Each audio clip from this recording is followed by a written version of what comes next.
Vous retrouvez dans le cadre des maisons d'évangile, en particulier dans cette réunion des référents à laquelle j'ai participé pendant des années, de retrouver des visages connus et puis d'autres et des nouveaux visages, qui est toujours bon signe. Ça veut dire qu'il y a des nouvelles personnes qui arrivent et c'est bien l'intérêt des maisons d'évangile.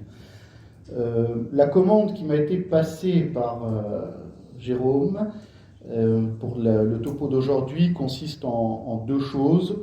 La première, c'est peut-être de rappeler ce qu'est la Lectio Divina. Pour ceux qui sont anciens dans la maison d'évangile, vous savez le lien fort qu'il y a entre les maisons d'évangile et la Lectio Divina, donc peut-être de rappeler un certain nombre de principes des maisons d'évangile. Et à partir de ce texte, à partir de cette présentation sur la Lectio Divina, de pouvoir la mettre en œuvre sur un texte précis qui est dans le thème de votre année, mais je suppose que c'est un texte qui n'est pas vu dans une des rencontres, donc c'est dans le chapitre 6 de l'Évangile selon saint Matthieu, les versets 25 à 34, que nous regarderons plus longuement, et en appliquant justement cette méthode de la Lectio Divina. Quand il y a maintenant 14 ans, je crois, 14-15 ans, qu'on a lancé les maisons d'évangile, avec sœur Emmanuelle Jacquard, il était très clair que l'optique de ces maisons d'évangile n'était pas de faire des groupes bibliques. Les groupes bibliques, il y en a qui sont créés, il y en a qui existent déjà. Les groupes bibliques, c'est une approche exégétique ou de théologie biblique, parce que des fois il faut rester un peu humble quand même, de certains thèmes, de certains passages, de certains livres bibliques, qui sont plutôt sous des formes d'enseignement. Très bien, avec quelqu'un qui a une connaissance de ces éléments-là et qui va les développer, et présenter et aider les personnes à entrer de manière intelligente dans les textes, dans l'étude des textes. C'est une manière d'appréhender. Très clairement, quand il a été question de faire les maisons d'évangile, ce n'était pas du tout l'optique choisie. L'optique choisie des maisons d'évangile est très clairement la mise en œuvre de la Lectio Divina, qui est une manière d'appréhender l'écriture qui est autre, qui invite justement à lire l'écriture et à partir de cette écriture de pouvoir prier et de pouvoir se nourrir à travers des méthodes. Alors des méthodes de Lectio Divina, il en existe des tas. Celle que nous avons choisie est la plus classique, et celle qu'on trouve dans l'Échelle du paradis de Guide le Chartreux, donc un ouvrage du XIIe siècle, dans le milieu monastique, mais j'aurai l'occasion de développer cela un peu plus longuement. Ça a vraiment été l'objectif. Et quand vous regardez la structuration des rencontres des maisons d'évangile, en réalité, vous retrouvez exactement la structure de la Lectio Divina. Alors la première question qu'on peut se poser, c'est d'abord, qu'est-ce que la Lectio Divina ? Alors, traduction pour ceux qui ne parlent pas latin, mais cette traduction est assez facile dans Lectio Divina. Ce n'est pas le latin le plus compliqué, c'est la lecture divine. Je pense que ça ne surprend pas grand monde.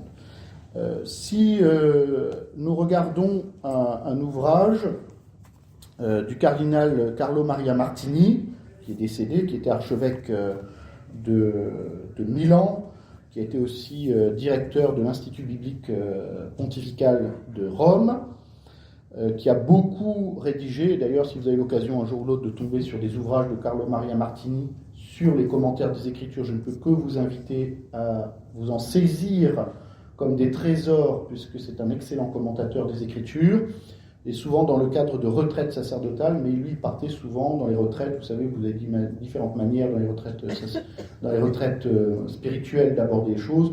Lui, il part toujours de textes bibliques, et en général, il commentait un livre entier pendant la période. Donc lui donne dans son petit ouvrage qui s'appelle Une initiation à la Lectio Divina de Bethléem au cœur de l'homme, Carlo Maria donc Martini, qui est chez MAM, l'année je ne sais plus c'est laquelle, mais je peux vous la donner s'il faut. Il dit, à la page 13 de son ouvrage, qu'est-ce que la Lectio Divina ? Essayons de le dire en utilisant les mots du document de la commission biblique, je vous montrerai ce texte.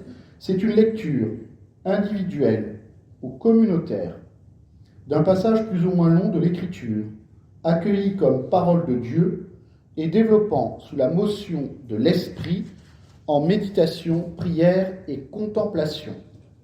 Donc ça, c'est la définition qu'on trouve dans le texte de la Commission biblique pontificale. Ajoute le cardinal, c'est là une très belle définition qui nous aide à mieux comprendre pourquoi on parle de lectio divina. Et il donne 2 raisons. Il dit d'abord, parce que je lis les paroles divines, je lis les paroles de Dieu. Et deuxièmement, parce que je les lis sous l'influence de l'Esprit de Dieu qui m'invite à prier. Et il ajoute, donc, lectio divina legit Deum et legit ad Deo, traduction, je lis les paroles de Dieu et je les lis en étant habité par l'Esprit de Dieu. Il ne s'agit pas d'une simple exégèse, d'une leçon, mais d'un mode de lecture propre, très particulier, rempli de miséricorde et de lumière de l'Esprit. Lectio divina lego Deum, lego ad Deo. Je lis Dieu par la lecture divine, et je lis par Dieu, grâce à Dieu. Voilà. Je pense que nous avons là une définition assez courte, mais assez signifiante de ce qu'est la lectio divina. La lectio divina n'est ni une leçon, ni un cours, ni de l'exégèse au sens scientifique du terme, tel qu'on peut l'entendre. Il s'agit, soit individuellement, soit communautairement, mais dans le cadre des maisons d'évangile, évidemment, c'est dans un cadre communautaire, de lire les Écritures saintes en y reconnaissant la parole de Dieu, et sous le regard de Dieu, par l'action de l'Esprit Saint, de chercher ce que Dieu veut nous dire. C'est ça la lecture divine. Ni plus, ni moins. C'est la raison pour laquelle, si vous avez bien fait attention dans les rencontres telles qu'elles vous sont proposées et présentées dans les livrets, nous commençons toujours, ou quasiment toujours, par un temps de prière, très souvent marqué par un chant lié à l'Esprit Saint. Car, comme le dit la constitution dogmatique sur la révélation divine dans le Concile Vatican II, Verbum Dei, Dei Verbum, dans l'ordre, Dei Verbum, le même esprit qui a inspiré les Écritures est le même esprit qui aide à les interpréter. Et quand on se retrouve, soit seul chez soi, en train de lire un texte de la parole de Dieu, des Écritures saintes, et qu'on veut prier à partir de ce texte, ou qu'on est communautairement, il faut commencer par demander la lumière ou les lumières de l'Esprit Saint pour venir éclairer à la fois notre intelligence, notre cœur, notre âme, afin de pouvoir saisir ce que Dieu veut nous dire. Donc j'insiste beaucoup sur cet aspect-là. Ça veut dire que quand on est dans une maison d'évangile, même si quelqu'un est désigné pour être un animateur, un régulateur de la parole, parce qu'on est dans un groupe et qu'il est nécessaire d'avoir une régulation de la parole, il n'y en a pas qui sont plus savants que d'autres. Nous sommes tous à égalité devant la parole de Dieu et devant les lumières que l'Esprit Saint donne à chacun d'entre nous. Il ne s'agit pas de faire un cours, il s'agit bien de partager ensemble ce que l'Esprit Saint révèle à chacun d'entre nous de ce que dit cette parole. Même s'il y a une méthode, et je vais rentrer dans la méthode pour éviter justement de partir dans tous les sens, mais c'est bien ça l'objectif. J'insiste parce qu'on a eu plusieurs fois dans le passé des questions vis-à-vis de ça. Dès le début, on nous avait dit « Oui, mais il n'y a personne qui est spécialiste de la parole de Dieu. » Évidemment, mais j'ose espérer que nous tous qui sommes baptisés et confirmés, nous apprenons à nous laisser guider sous la motion de l'Esprit Saint. Ce qui est intéressant dans la citation que je vous ai donnée dans le passage du cardinal Martini, c'est qu'il cite un passage d'un ouvrage extrêmement important, et pour ceux qui ont fait des études bibliques, vous savez l'importance de ce texte, qu'on appelle l'interprétation de la Bible dans l'Église. C'est ce document-là qui date du début des années 90, un ouvrage extrêmement important parce qu'il met le cadre dans lequel doit être vécue l'exégèse en monde catholique dans la suite du Concile Vatican II et la manière de faire. Et en réalité, dans cet ouvrage, qui s'adresse en général plutôt à des personnes qui font des études bibliques, vous avez en particulier la question sur les méthodes et les approches de l'interprétation dans le cadre universitaire ou dans le cadre de l'enseignement, les questions d'herméneutique, la dimension caractéristique de l'interprétation catholique. Donc c'est à la fois un ouvrage qui donne des méthodes, mais qui est aussi un ouvrage de théologie biblique. Et ça termine par un grand 4 qui s'appelle Interprétation de la Bible dans la vie de l'Église. Et c'est dans ce cadre-là que l'on trouve la Lectio Divina. C'est-à-dire pour bien montrer que, oui, évidemment, ce texte qui vient de la Commission biblique pontificale, qui est donc une instance importante de la vie de l'Église, qui réfléchit justement sur la théologie biblique et sur la manière de vivre cette théologie biblique, et qui avait été créée, cette commission, par le pape Saint Pie X au début du XXe siècle, vient rappeler les principes de l'exégèse en mode catholique, mais insiste aussi sur le fait de dire, n'oubliez pas que les Écritures saintes ne sont pas simplement un outil d'enseignement, un outil d'étude, mais que c'est d'abord le lieu de la rencontre personnelle avec Dieu. Il ne faut jamais oublier ça. Voilà.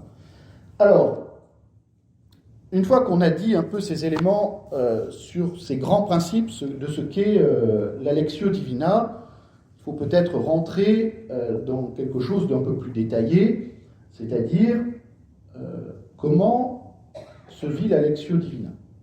Comme je vous dis, il existe des tas de méthodes de Lectio Divina, il existe de tas de manières d'aborder la question de la Lectio Divina.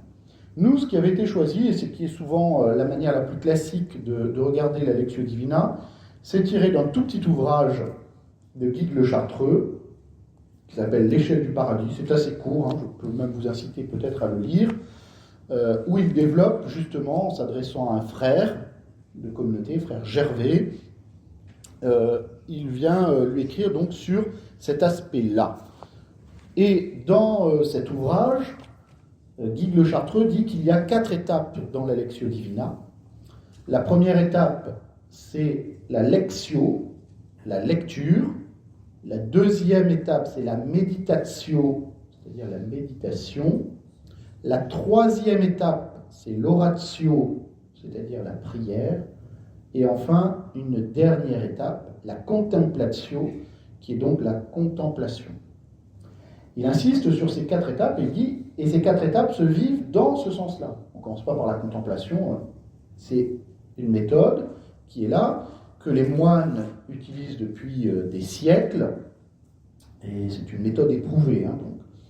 Et j'aurai l'occasion d'en parler tout à l'heure, mais le pape Benoît XVI, dans l'exhortation apostolique post-synodale sur le synode des évêques sur la parole de Dieu, dans l'ouvrage qui s'appelle Verbum Domini, la parole du Seigneur, quand il parle de la Lectio Divina, il reprend cette méthode classique. J'aurai l'occasion de le citer aussi. Que nous dit Guigues le Chartreux ? Je ne vais pas vous lire la totalité de l'ouvrage, ça n'aurait pas d'intérêt, mais pour que vous vous rendiez compte de la logique, il dit dans le numéro 3 à quoi servent les degrés décrits ci-dessus. Alors l'image de l'échelle est une image très classique chez les moines et chez les pères du désert. Vous avez Saint Jean Climac qui parle de l'échelle de sainteté. Il y a 100 degrés pour atteindre la sainteté. Voilà, c'est des choses un peu classiques. L'image de l'échelle qui renvoie évidemment, pour ceux qui le savent, à l'échelle de Jacob, qui permet de relier le ciel, la terre au ciel. Eh bien, c'est exactement ça. Ces échelles qui sont présentées chez un certain nombre de pères du désert ou chez des moines ont pour but d'aider ceux qui les lisent à se dire voilà le chemin pour monter vers Dieu. En gros, je vous fais la version courte. Bon, dans l'échelle du paradis de Guigues le Chartreux, il n'y a que 4 degrés. C'est une petite échelle, mais qui monte très haut. Il dit, dans une forme assez synthétique et rapide, il dit « La lecture apporte en quelque sorte la nourriture solide à la bouche. La méditation la mastique et la broie. La prière en acquiert la saveur. La contemplation est cette douceur même qui réjouit et restaure. » Je peux vous relire la phrase parce qu'elle est dense. La lecture apporte en quelque sorte la nourriture solide à la bouche. La méditation la mastique et la broie. La prière en acquiert la saveur. La contemplation est cette douceur même qui réjouit et restaure. Voilà. Mais si vous voulez, je vous ferai passer les citations. Je peux faire ça. Je peux aller jusque-là, vous savez. Alors, je ne vais pas développer plus, parce qu'après, c'est sous un style du XIe siècle par un chartreux. Donc c'est un style un peu particulier, le style monastique. Mais Benoît XVI, comme je le disais tout à l'heure, reprend dans cette exhortation qui s'appelle Verbum Domini, donc la parole du Seigneur, au numéro 87, et il dit, c'était un synode qui avait eu lieu sur la parole de Dieu comme évangélisation dans la vie de l'Église. Et donc ce document est un document extrêmement intéressant parce que je pense que c'est bien le pendant à la constitution dogmatique, Verbum Dei Verbum, du Concile Vatican II. Donc quasiment 40 ans plus tard, comment relire tout cela. Et le pape Benoît XVI nous dit, donc c'est le numéro 87, il dit qu'on parle de diverses méthodes pour approcher avec fruit dans la foi les Écritures saintes, et il ajoute, toutefois l'attention la plus grande a été portée sur la Lectio Divina, qui est capable d'ouvrir aux fidèles le trésor de la parole de Dieu et de provoquer ainsi la rencontre avec le Christ, parole divine vivante. Et c'est bien l'objectif des maisons d'évangile. C'est d'ouvrir aux fidèles, au pluriel, le trésor de la parole de Dieu, afin de provoquer la rencontre avec le Christ. C'est à cela que ça sert. Et donc, le pape rappelle ensuite les 4 étapes fondamentales qui se trouvent donc chez Guy le Chartreux, mais qui sont classiques, vous retrouvez ça dans beaucoup d'endroits. Il dit, et là ce qui est intéressant, c'est qu'il donne des questions pour aider à comprendre. Mais ce texte-là, je vous l'ai déjà lu, en référent, il y a 5-6 ans, je crois, mais c'est toujours bon de relire. Donc il dit, la première, elle s'ouvre par la lecture du texte qui provoque une question portant sur la connaissance authentique de son contenu, et il pose une petite question, il dit, que dit en soi le texte biblique ? Que dit en soi le texte biblique ? C'est pas qu'est-ce que je comprends du texte, c'est qu'est-ce qu'il dit. Sans cette étape, ajoute le pape, le texte risquerait de devenir seulement un prétexte pour ne jamais sortir de nos pensées. Donc il y a une sorte d'ascèse à cette première étape de la lecture. Que dit en soi, le texte biblique ? Ce que dans les maisons d'évangile, on appelle la partie la plus longue. C'est là où il y a des questions pour aider, mais qui est vraiment là, et j'attire votre attention à vous qui êtes référents, faites attention, parce que la tentation de tout le monde, c'est quand on lit un texte, c'est ce que j'en comprends moi d'abord, ou ce que j'en interprète, ou ce que je dis qui n'est pas dans le texte. Ça, combien de fois on entend des gens dire des choses, on dit, mais vous avez lu ça où ? Ça y est pas dans le texte. Donc cette première étape est fondamentale. Il ne s'agit pas de faire des choses très compliquées, mais c'est de se demander quels sont les personnages, qui fait quoi, quels seront les thèmes développés, qu'est-ce qu'il y a dans le texte, quels sont les mots utilisés, quelles sont les paroles échangées, j'en sais rien, moi, ça dépend du texte évidemment que nous avons. Ensuite, il dit, s'ensuit la méditation qui pose la question suivante, que nous dit le texte biblique ? Là, on passe à la deuxième étape. Mais parce qu'on a bien fait la première étape, on ne va pas faire dire n'importe quoi au texte. On va partir de ce que le texte dit lui-même. Que nous dit le texte biblique ? Le pape ajoute ici, chacun personnellement, mais aussi en tant que réalité communautaire, doit se laisser toucher et remettre en question, car il ne s'agit pas de considérer des paroles prononcées dans le passé, mais dans le présent. Ça, c'est un élément important, c'est-à-dire que quand nous lisons un texte des Écritures, et que nous y reconnaissons la parole de Dieu, c'est pour nous dire que Dieu nous parle aujourd'hui, et qu'il a des choses à nous dire aujourd'hui, et que ce qu'il va me dire à moi n'est pas forcément ce qu'il va dire à mon voisin ou à ma voisine. Parce que la parole de Dieu est adaptée à chacun d'entre nous. Même si nous lisons le même texte, eh bien, nous pouvons aussi avoir, nous, ce texte va nous dire des choses différentes aux uns et aux autres. Parce que nous avons une histoire différente, parce que nous avons une expérience spirituelle différente, parce que nous avons peut-être déjà médité ce texte plusieurs fois dans le passé, peut-être parce que nous sommes dans une situation aujourd'hui où nous allons être plus attentifs à telle partie du texte ou à tel mot, ou ainsi de suite. Donc, quand on dit « que me dit le texte », c'est pas « je pars dans des élucubrations ». C'est à partir du travail, parce que pour le coup c'est vraiment un travail, c'est une assèse de « que dit le texte en soi », bien que d'un seul coup je dis « mais ah oui, mais ça c'est en réponse avec quelque chose de ma vie ». Ou d'une question que je porte, ou d'une réalité. Nous avons fêté cette semaine Saint-Antoine du désert, Saint-Antoine moine. Et dans la vie de Saint-Antoine du désert, écrite par Saint Athanase, Saint Athanase explique que Saint-Antoine se pose des tas de questions avant de vivre la vie religieuse. Il ne sait pas ce qu'il faut faire, il ne sait pas s'il faut quitter le monde habituel. Qu'est-ce qu'il faut faire de ses biens, puisqu'il était riche, qu'il s'est retrouvé orphelin avec sa sœur plus jeune que lui. Puis un jour, il rentre dans une église, et quand il rentre dans l'église, il entend la parole qui dit « Va vends tous tes biens et donne-le aux pauvres ».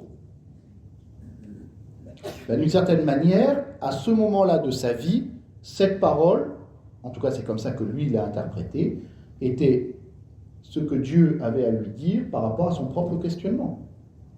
Et il va vendre tous ses biens, et puis il va partir au désert et vivre au désert une vie de prière et de pauvreté. À un moment, une parole que nous avons entendue déjà combien de fois? Je ne suis pas sûr qu'il y en ait beaucoup parmi nous qui aient vendu tous leurs biens et donné aux pauvres. Peut-être parce que cette parole n'était pas adressée directement à nous, ou en tout cas pas de cette manière-là. J'en sais rien. Ou que nous ne sommes pas assez ouverts à la parole de Dieu. Ça, c'est une autre question. On en abordera peut-être plus tard. Mais en tout cas, nous voyons qu'à un moment, pour cet homme, et ce texte il avait sans doute entendu avant, eh bien, c'était la réponse que Dieu donnait à ses propres interrogations. En tout cas, c'est comme ça que lui l'a interprété, et sans doute mu par l'Esprit Saint. Donc, cette deuxième étape, de la méditatio, c'est justement qu'est-ce que me dit le texte à partir de là. On arrive ainsi à la prière, qui suppose cette autre question, que disons-nous au Seigneur en réponse à sa parole? Et le pape ajoute, la prière comme requête, intercession, action de grâce et louange est la première manière par laquelle la parole nous transforme. Donc, nous savons bien que lire la parole de Dieu, c'est pas juste lire un texte, avoir des connaissances supplémentaires ou d'avoir fait une œuvre exégétique extraordinaire. Mais il s'agit bien de se dire, Dieu me parle à travers ce texte, qu'est-ce que je lui dis, moi, en retour?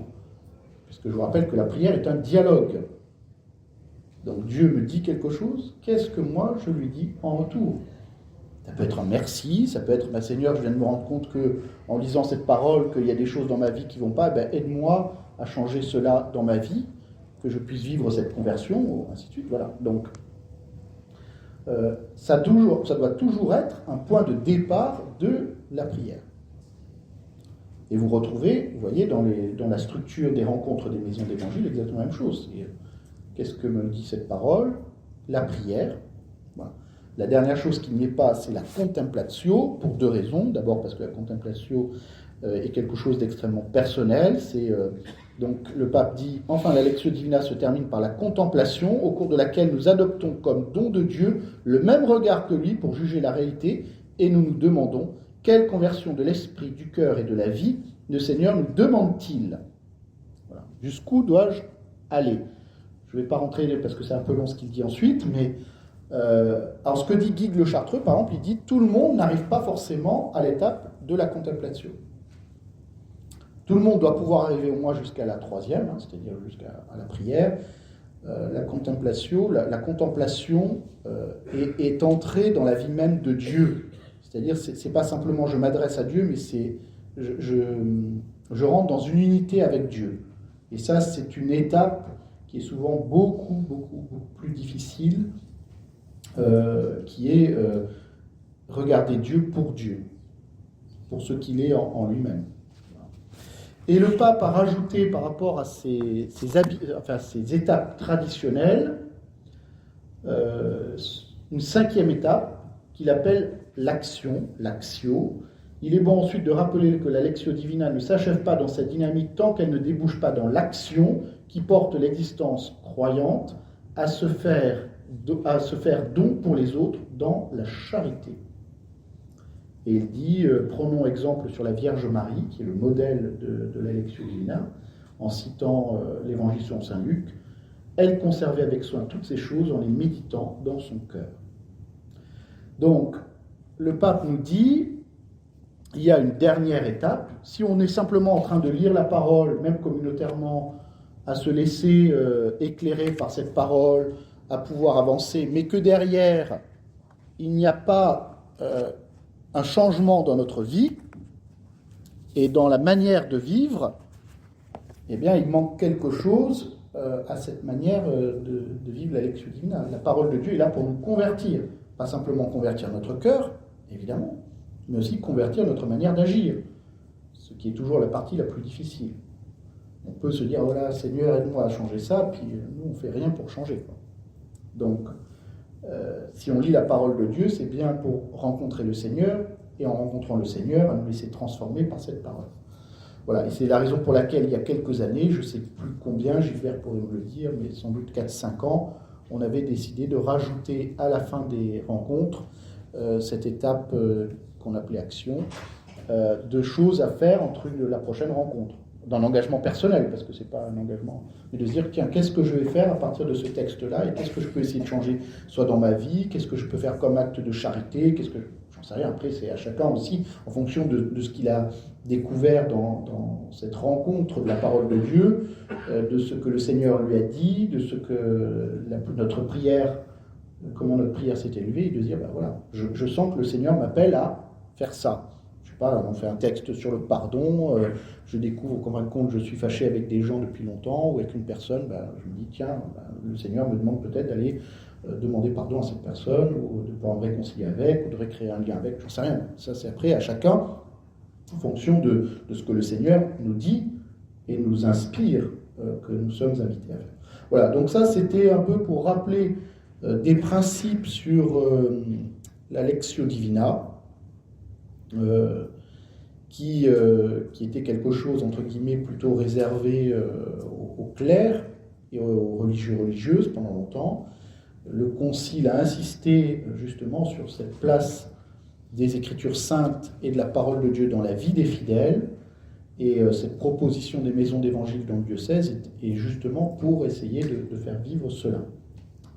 J'espère que c'était assez clair sur ces aspects-là. Peut-être avant de passer à la deuxième partie, qui va être la mise en œuvre à partir d'un texte, peut-être qu'il y a des questions par rapport à ça. C'est peut-être plus simple de les poser maintenant qu'ensuite sur le texte. Oui. Vous parlez de la contemplation. Vous avez dit, Ouais, il faut peut-être le micro, oui. On arrive à l'unité avec Dieu. Alors je voudrais savoir quelle est la différence.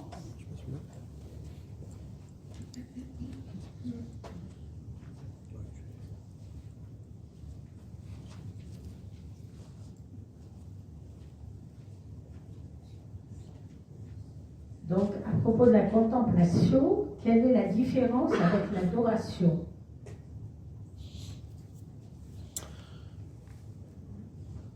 L'adoration, c'est une attitude qui vise à se mettre devant le Seigneur, alors soit dans le cadre de l'adoration eucharistique, soit dans une forme d'adoration qu'on peut avoir en méditant la parole, qui est de reconnaître Dieu comme Dieu et d'être simplement dans la louange de qui est Dieu.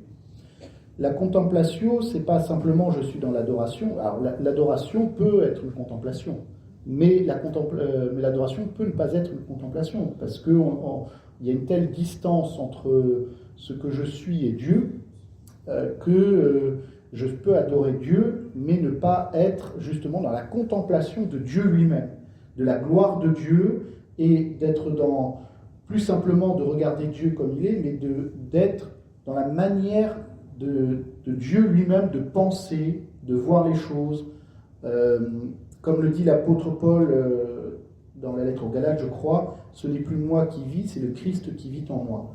C'est-à-dire, à un moment, il y a une telle proximité avec Dieu, il y a une telle transformation que ce n'est plus moi qui agis, c'est Dieu qui agit en moi.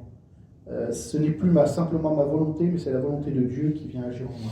C'est-à-dire, c'est une intimité tellement forte, cette union avec Dieu, qu'on est simplement dans cette présence de Dieu sans rien attendre de plus, mis à part de se laisser transformer comme cela dans cette présence de Dieu. Donc l'adoration, évidemment, peut être un lieu ou une manière de vivre la contemplation.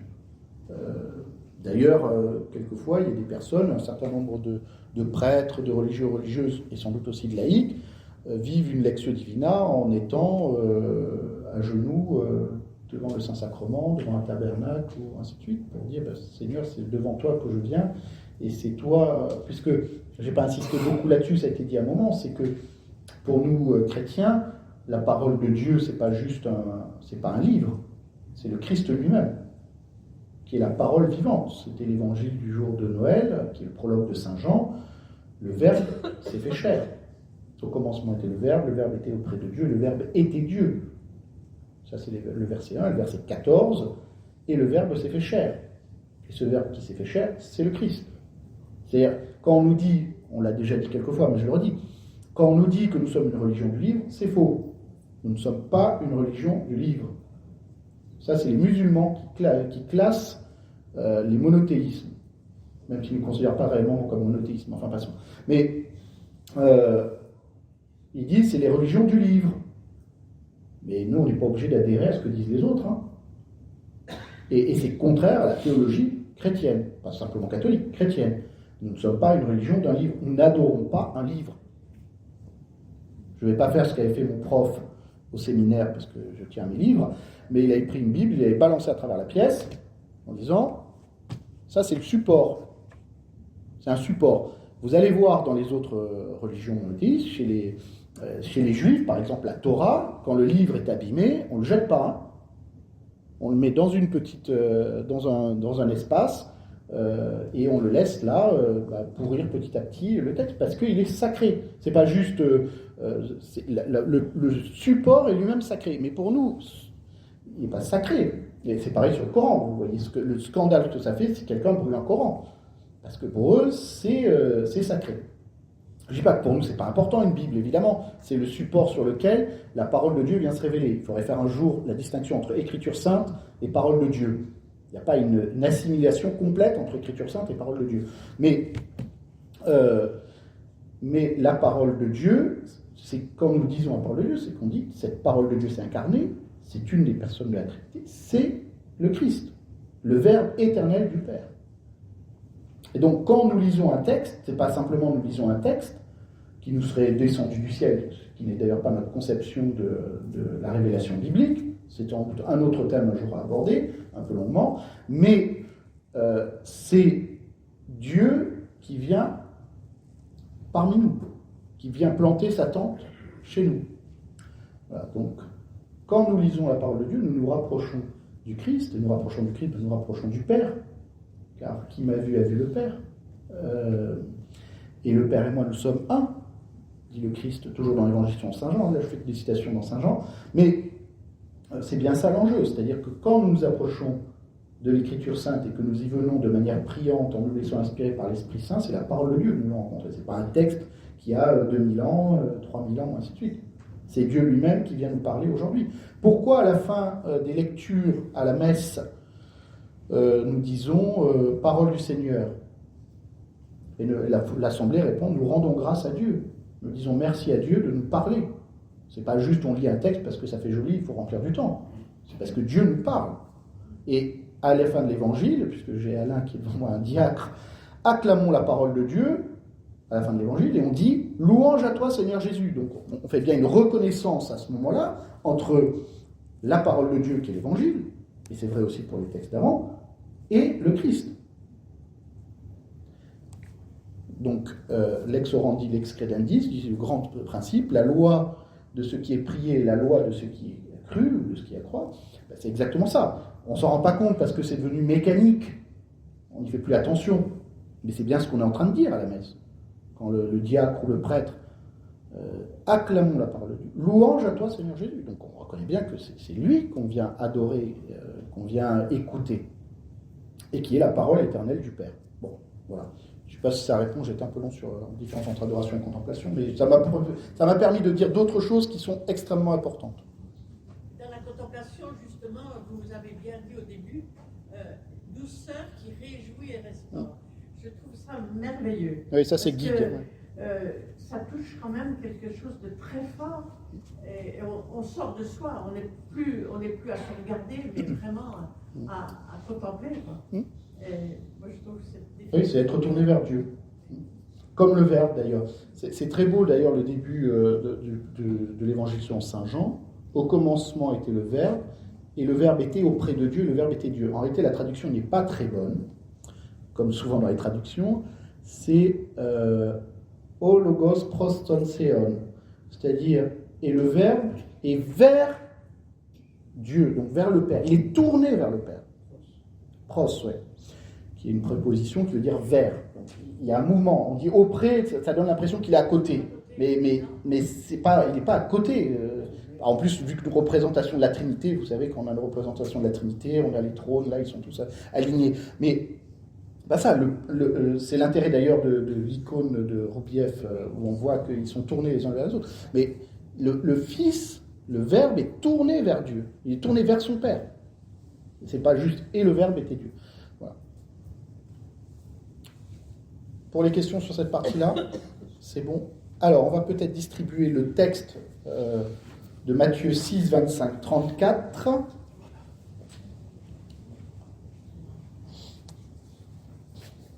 J'ai donné le... Ah, vous posez le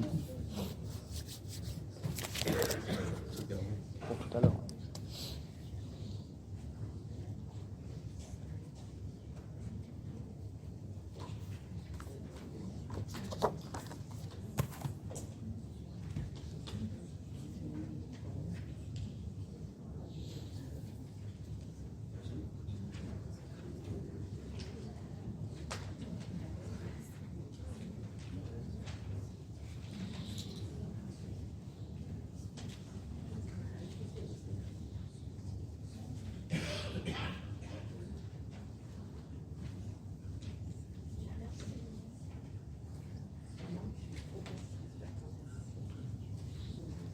J'en ai fait 40, alors...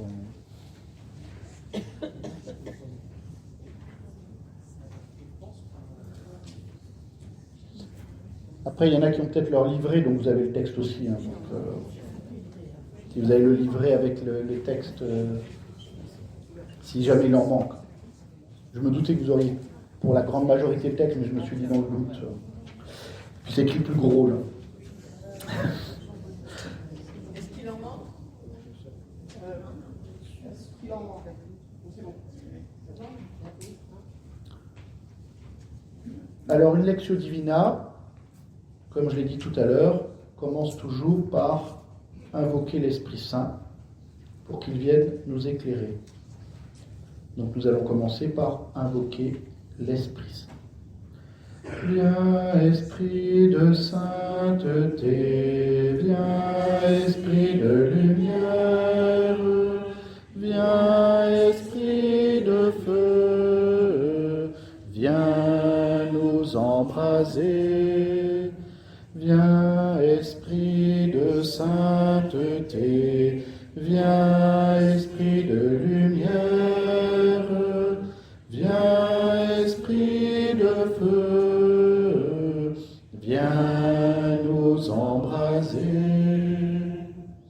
Seigneur, envoie sur nous ton Esprit Saint, qu'il vienne éclairer nos intelligences, qu'il vienne ouvrir nos cœurs, qu'il vienne ouvrir nos âmes, afin d'accueillir ta parole.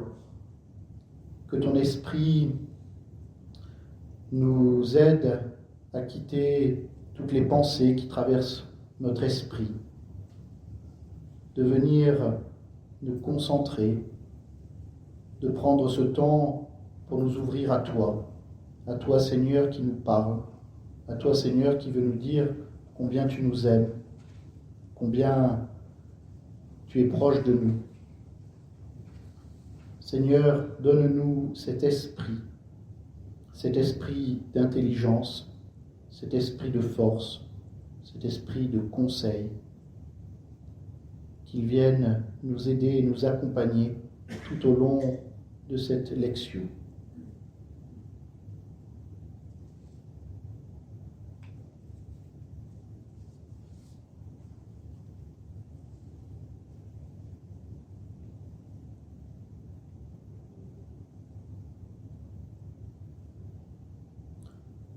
La première étape de la Lectio Divina, c'est d'abord la lecture. Alors, je vais d'abord lire une première fois ce texte. Nous allons prendre quelques instants de silence pour regarder ce qu'il dit, comment il est construit, quels sont les thèmes, quels sont les mots, ce qui est présent. Puis ensuite, je relirai une deuxième fois. Et puis je ferai un petit commentaire sur ce texte, justement, comment il est construit. Enfin voilà, c'est important. C'est pourquoi je vous dis, ne vous souciez pas pour votre vie de ce que vous mangerez, ni pour votre corps de quoi vous le vêtirez.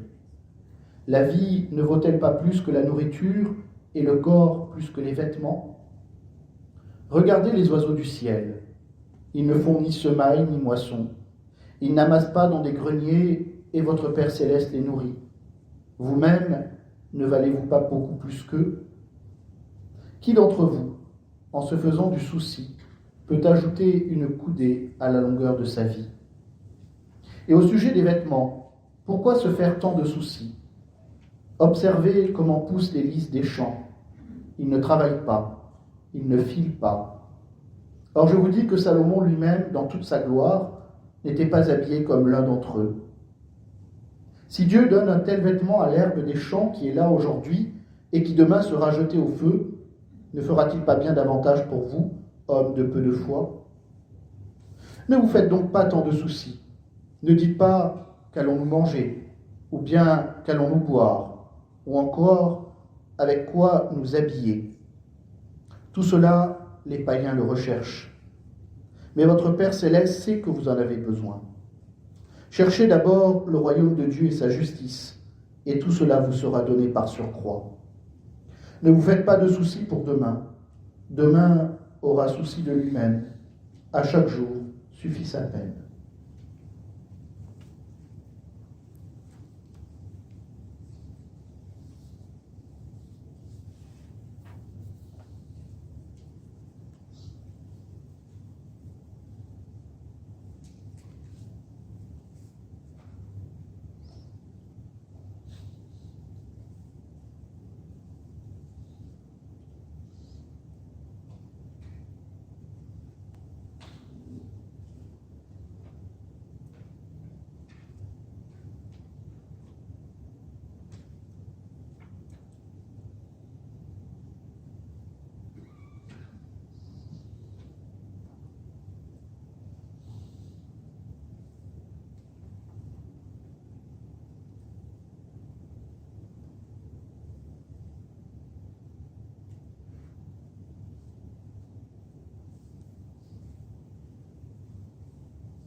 C'est pourquoi je vous dis, ne vous souciez pas pour votre vie de ce que vous mangerez, ni pour votre corps de quoi vous le vêtirez.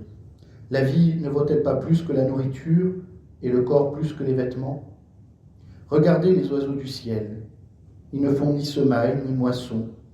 Ils n'amassent pas dans des greniers, et votre Père céleste les nourrit. Vous-même, ne valez-vous pas beaucoup plus qu'eux? Qui d'entre vous, en se faisant du souci, peut ajouter une coudée à la longueur de sa vie? Et au sujet des vêtements, pourquoi se faire tant de soucis? Observez comment poussent les lys des champs. Ils ne travaillent pas, ils ne filent pas.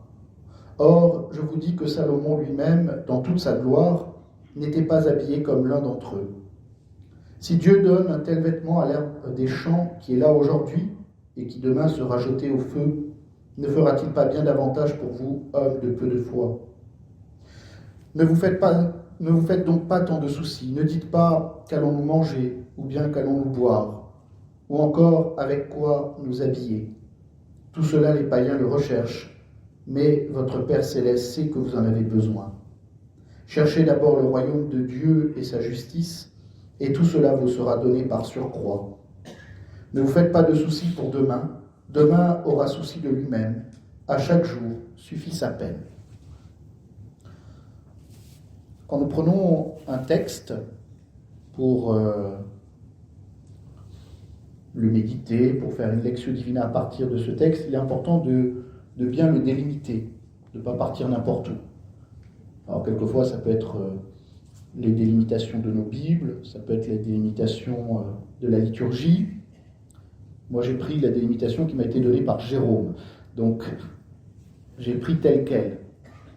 Mais c'est pas obligatoire la première étape que je vais faire là, mais c'est pas inintéressant de la faire en général. C'est de se dire, mais ce texte, dans quel environnement se trouve-t-il dans le reste du livre biblique que je suis en train de lire? Donc là, en l'occurrence, dans l'Évangile selon saint Matthieu. Alors vous le savez parfaitement, chapitre 6, vous dites, ah, maintenant, chapitre 6, c'est dans le discours sur la montagne. 5 à 8. Donc déjà, c'est dans ce lieu-là.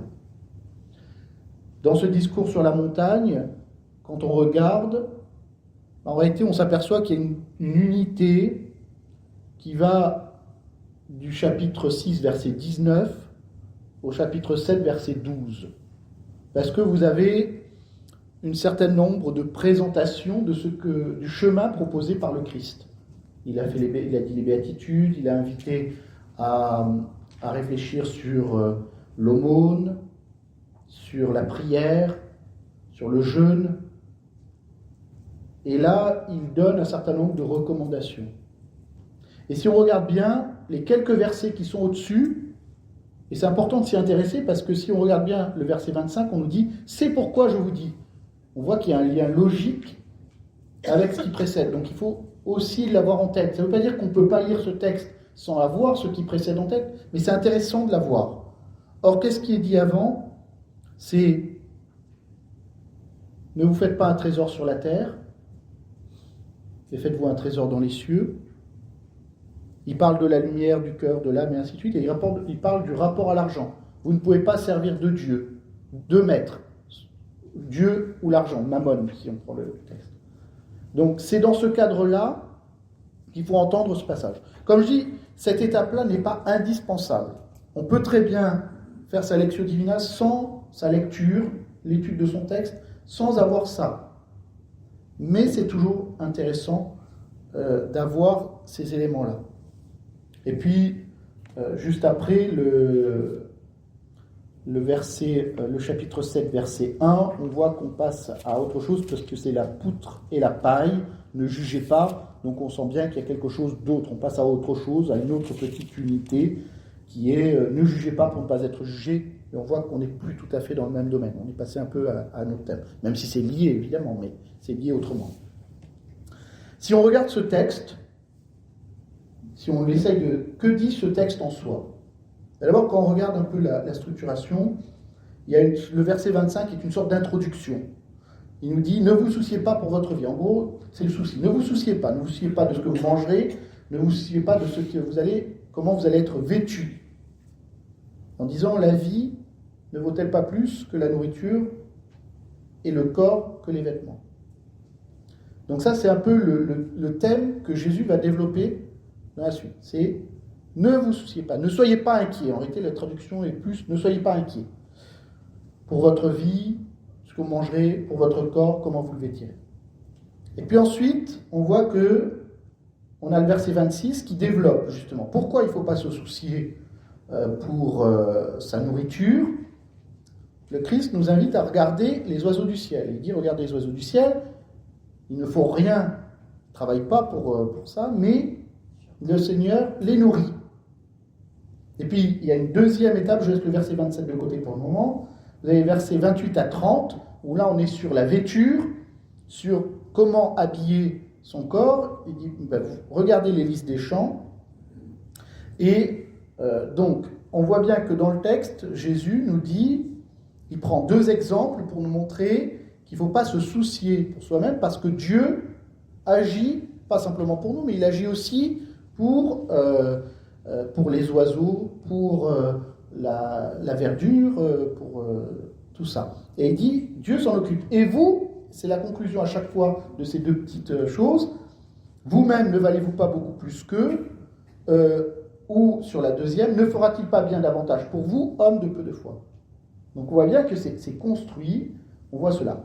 Au milieu, il y a le verset 27, qui est une sorte de maxime. Qui d'entre vous, en se faisant du souci, peut ajouter une coudée à la longueur de sa vie? Donc en plus de dire, vous faites du souci, mais de toute façon, ça ne rallonge pas votre vie. Voilà. Ça vous crée plus du stress d'ailleurs.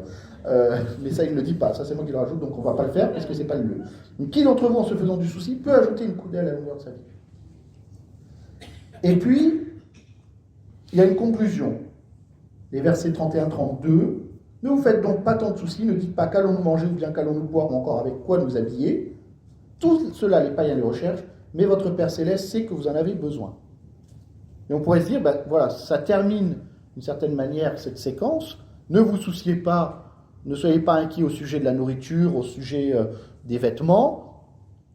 Ça, ce sont les païens qui font comme ça. Regardez la création, Dieu le fait pour les oiseaux, pour les lys des champs. Et vous, dites-vous que votre Père le fait pour vous.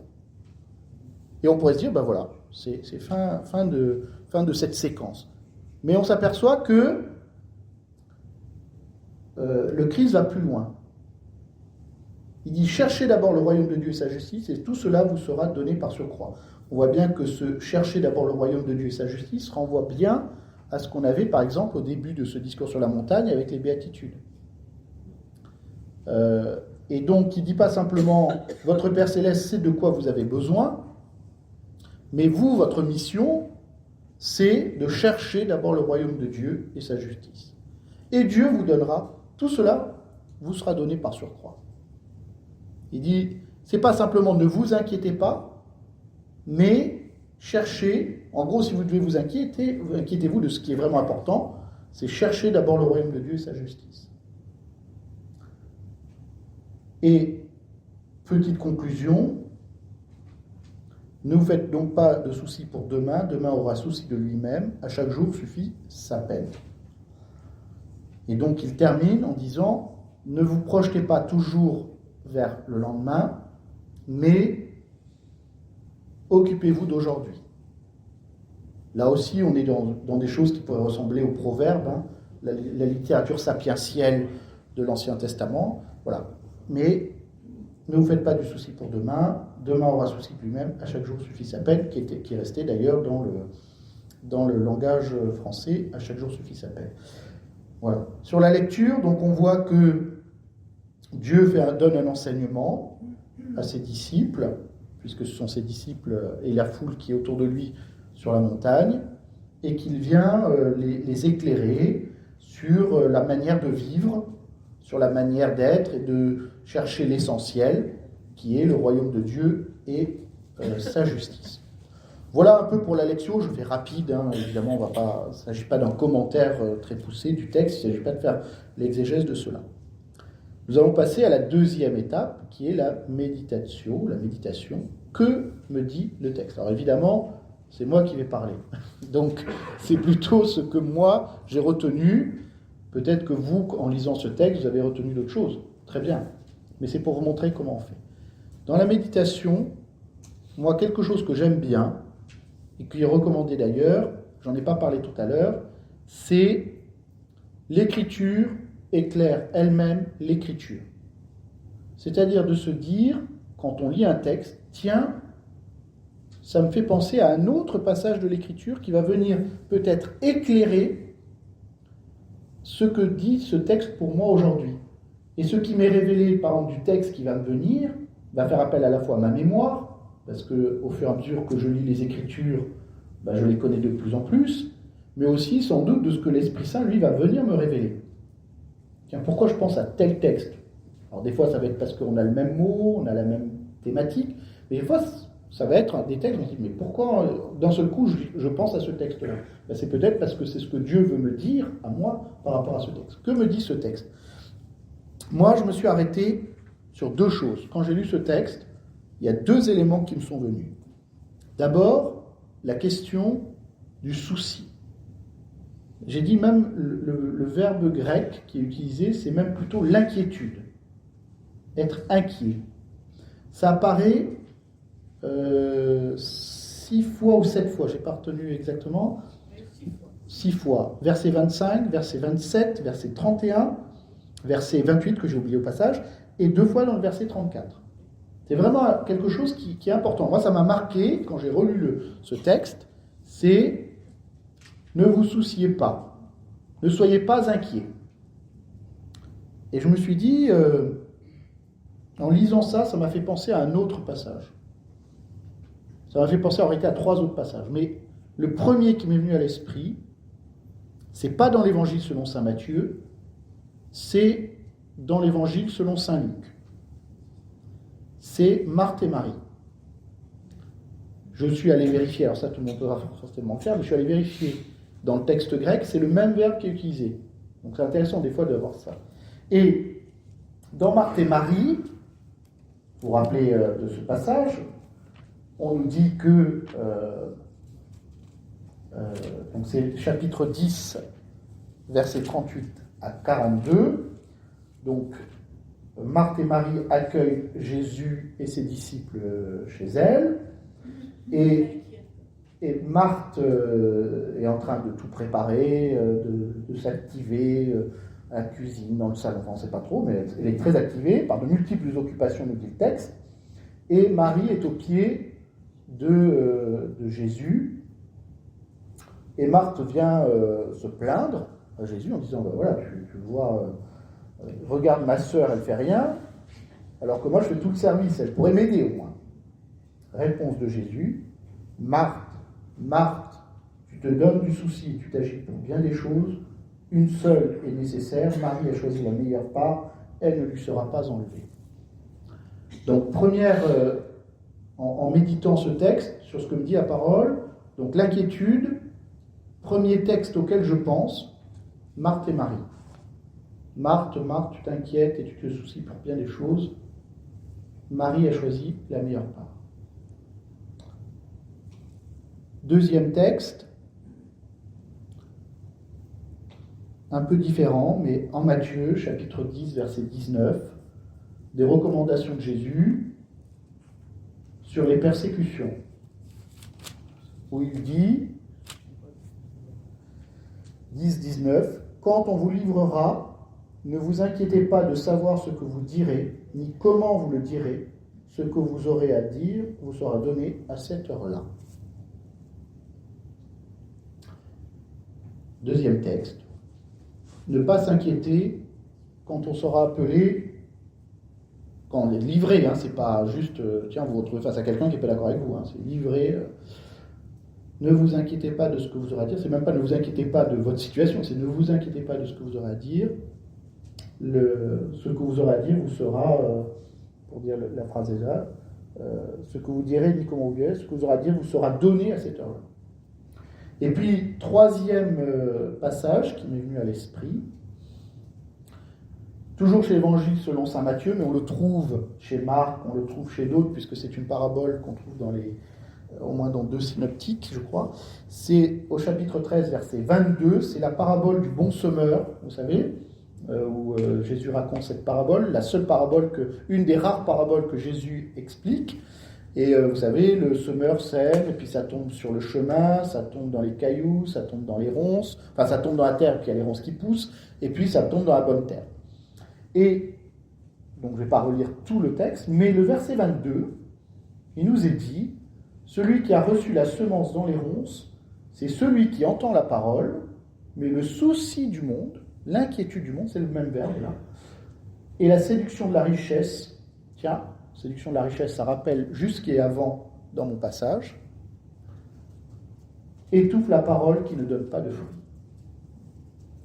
L'inquiétude du monde empêche la parole de grandir. Donc la méditation, ma méditation en tout cas, c'est, voilà, le Seigneur nous invite à ne pas nous inquiéter, il m'invite à choisir la meilleure part. Il faut bien entendre le texte de Marthe et Marie. Je voulais apporter le document, mais j'ai oublié. Vous avez chez Candiard, là, son livre sur la liberté, il fait un commentaire très beau de ce passage-là. Il dit, c'est pas de dire qu'il ne faut pas faire le service ou qu'il faut simplement être toujours dans la prière. C'est ce que je fais, est-ce que je le fais avec Dieu? C'est ça. On se doute bien qu'il faut se faire à manger. On se doute bien qu'il faut aller travailler. On se doute bien qu'il faut aller acheter des vêtements. Parce que dit le Seigneur. Mais est-ce que quand je fais tout cela, je le fais en étant avec lui? Ou est-ce que je le fais parce que c'est à part de ce qui est avec Dieu? Est-ce que je laisse Dieu être présent là-dedans? Et est-ce que quand je vis cela, je le vis en cherchant le royaume des cieux et en cherchant sa justice? C'est ça qui est en jeu en réalité. Et si je me laisse accaparer par ces soucis du monde, par le désir de richesse, quelle place je laisse moi à Dieu dans ma vie? Est-ce que je n'exclus pas Dieu de certains pans de ma vie? C'est peut-être ça, en tout cas c'est l'objet de ma méditation. Ça c'est le premier point qui m'a marqué. Donc l'inquiétude est éclairée, vous voyez, par d'autres passages, être avec Dieu, choisir la meilleure part, et ne pas oublier ce qui est l'essentiel.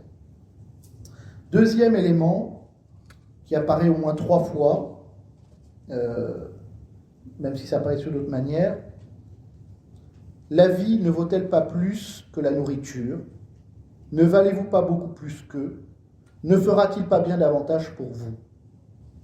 Deuxième élément, moi, qui m'a marqué en méditant ce texte, c'est, je le dis avec cette formule-là, j'ai du prix aux yeux du Seigneur.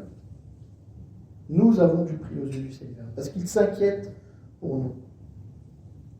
En plus, votre Père Céleste sait que vous en avez besoin. Tout cela vous sera donné par surcroît. Et en réfléchissant à ça, j'ai pensé à un passage du prophète Isaïe, au chapitre 43, versets 1 à 7.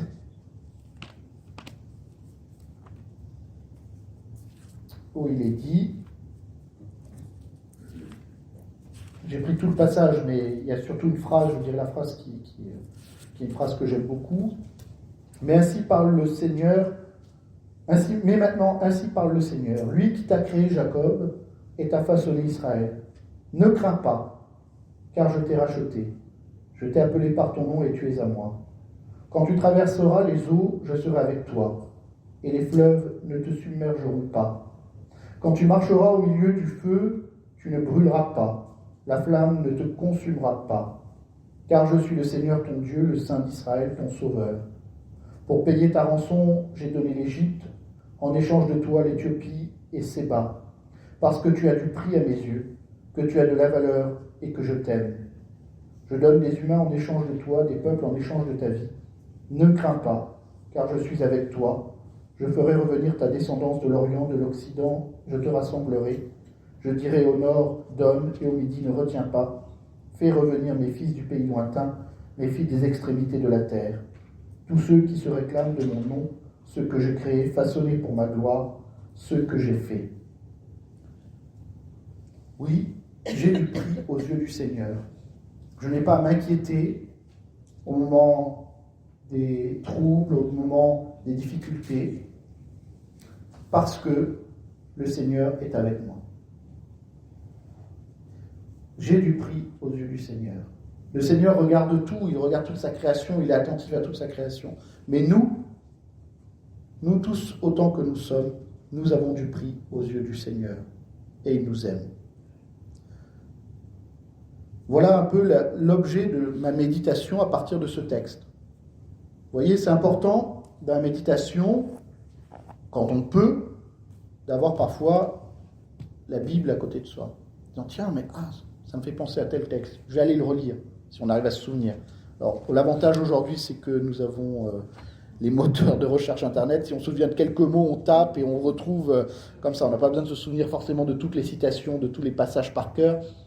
C'est dommage pour la mémoire, mais il faut faire avec la mémoire d'abord, si on peut. Mais voilà. Mais le deuxième texte, là, c'est Isaïe. C'est Isaïe, oui. Ouais. Isaïe 43, versets 1 à 7. J'ai fait cette méditation. Maintenant, la prière. Seigneur, qu'est-ce qui m'inquiète? Qu'est-ce qui occupe mes pensées? Qu'est-ce qui m'empêche d'être avec toi? Comment puis-je avancer? Tu me dis que j'ai du prix à tes yeux. Pourquoi ne suis-je pas si souvent rempli d'allégresse à cet amour que tu donnes? Pourquoi je m'inquiète pour des choses souvent si secondaires? Seigneur, viens convertir mon regard. Viens changer mon cœur. Donne-moi le véritable souci, celui de chercher le royaume, celui de faire grandir ta justice, celui de te donner au monde. Seigneur, merci pour tous les biens de ta création, pour tout ce que tu donnes, pour ce monde qui te révèle et que je ne sais pas si souvent regarder. Seigneur, je te rends grâce pour tous tes bienfaits, pour tous ces dons que tu me donnes jour après jour, dont je n'ai pas toujours conscience, auxquels je ne fais pas toujours attention. Viens convertir mon regard, viens convertir mon cœur. Donne-moi de chercher ton royaume. Donne-moi de chercher à te faire connaître. Donne-moi de savoir accueillir humblement, mais plein de reconnaissance, les bienfaits dont tu me combles, cette nourriture que chaque jour j'ai, ces vêtements dont je peux me vêtir, de cette présence qui est la tienne.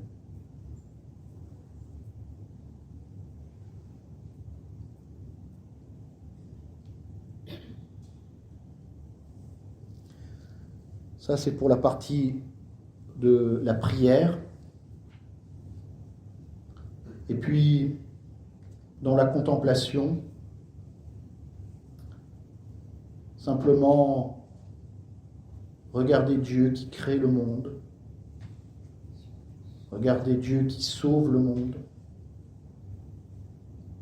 qui m'a sauvé, de ce Dieu qui m'invite à regarder les événements du monde,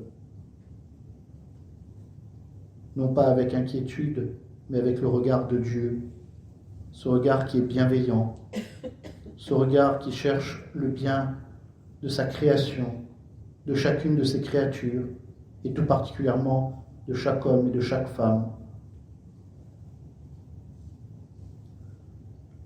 Que le Seigneur, quand nous le regardons, quand nous regardons son action, quand nous regardons sa présence dans le monde, il est celui qui apporte aux autres, qui donne son amour, qui donne les biens.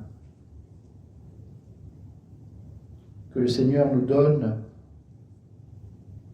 d'être comme lui, chaque jour davantage, de poser un regard bienveillant de nous émerveiller, de reconnaître tout simplement cet amour de Dieu dans nos vies.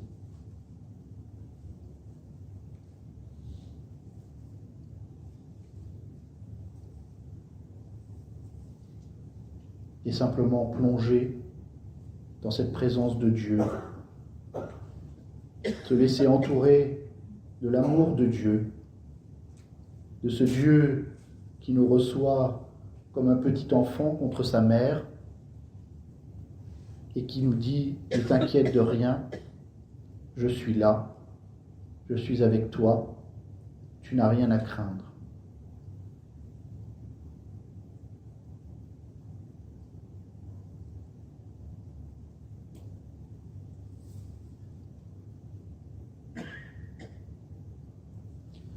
Seigneur, nous te rendons grâce pour ce temps que tu nous donnes, pour cette parole que tu nous as donnée aujourd'hui, qu'elle vienne transformer nos cœurs, qu'elle vienne nous convertir, et donne-nous d'être toujours dans ta joie et de pouvoir nous avancer remplis d'allégresse, vêtus de ton Esprit Saint, vêtus de la présence de ton Fils et nourris de sa parole. Amen.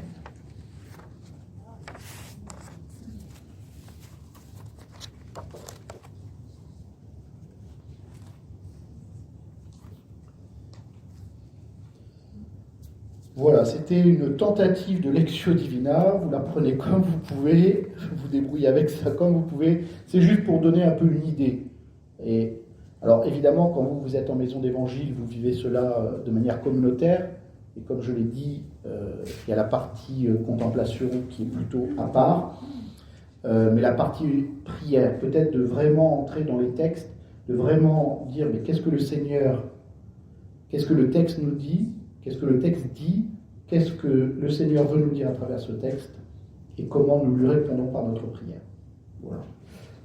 Je vous remercie. Je vais laisser la parole à Jérôme. Je ne sais pas s'il veut que je reste là, peut-être avec Gilbert, parce que je crois que c'est sur les questions. Enfin, c'est peut-être les questions sur la partie Lectio ou les parties sur le fonctionnement des équipes.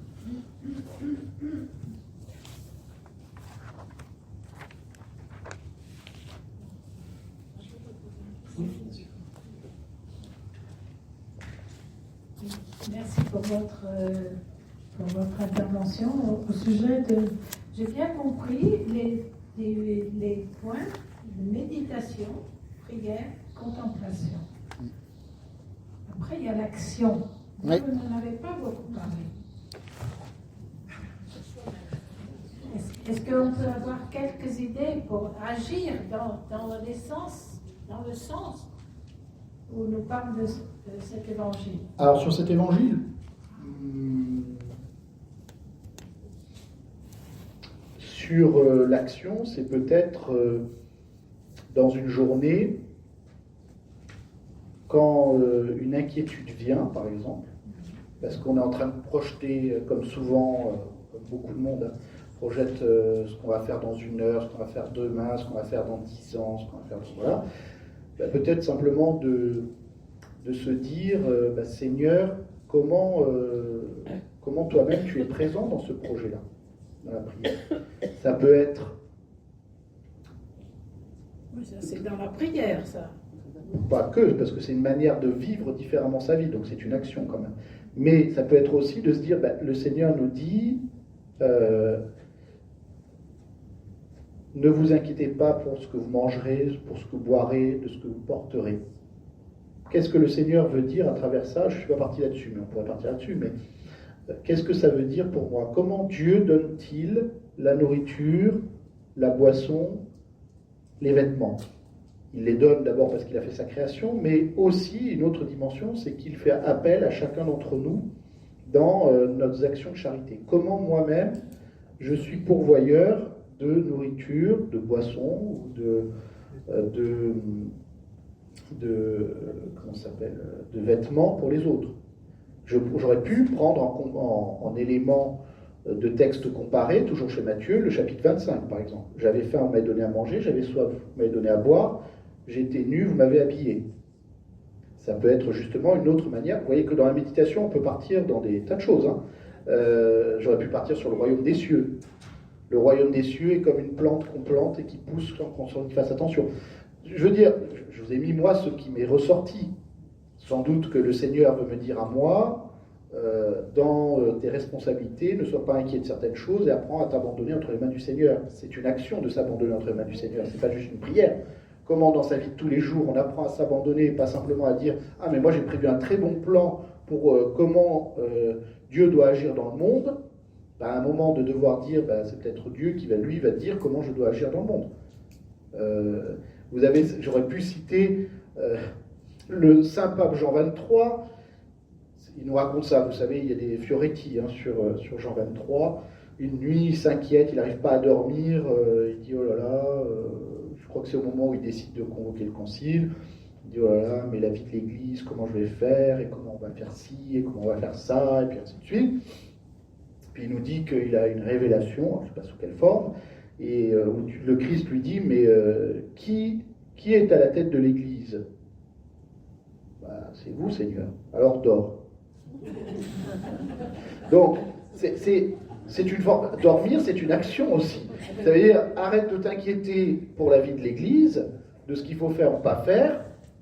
C'est moi, le Christ, qui suis à la tête de l'Église. C'est moi qui guide l'Église. Voilà, c'est une action d'arrêter de se ronger les sangs. Voilà, et après, chacun a à avoir l'action ou les actions qui sont propres à soi. Voilà. Le Seigneur comble son bien-aimé quand il dort. Voilà, c'est pour ça. La citation, pour ceux qui ne l'ont pas entendu, Dieu comble son bien-aimé quand il dort, c'est un des psaumes. On utilisait beaucoup au séminaire pour se justifier de ne pas venir à l'oraison. Mais enfin, passons. Parce qu'on peut aussi utiliser la parole de Dieu pour s'auto-justifier, mais pour ça c'est un autre problème. Mais Dieu comble son bien-aimé quand il dort est un très beau passage, un très beau verset de psaume. Est-ce qu'il y avait d'autres questions?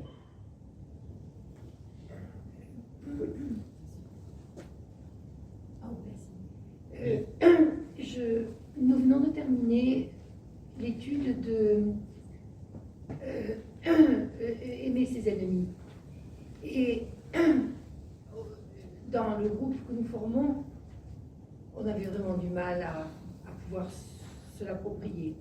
Et dans les dernières pages qu'il y avait sur cette séance, il était donné une citation, ou du moins un commentaire de Saint Jérôme, apparemment sur aimer ses ennemis, et qui disait le Seigneur ne prescrit pas l'impossible, mais le parfait. Et ça nous a un petit peu rassénérés parce que ça nous permettait de voir que on insistait sur l'important, mais pas forcément sur une quête. Il y a une tendance à adopter, il y a un chemin à prendre, mais pas forcément la quête de ce qui semble parfois complètement impossible. Juste une mise en chemin. Et là, quand nos familles nous ont appris aide-toi et le ciel t'aidera, et j'en passe, enfin, cette idée j'ai plus le texte là, il est là, cette idée de les oiseaux du ciel et ne te préoccupe de rien, etc.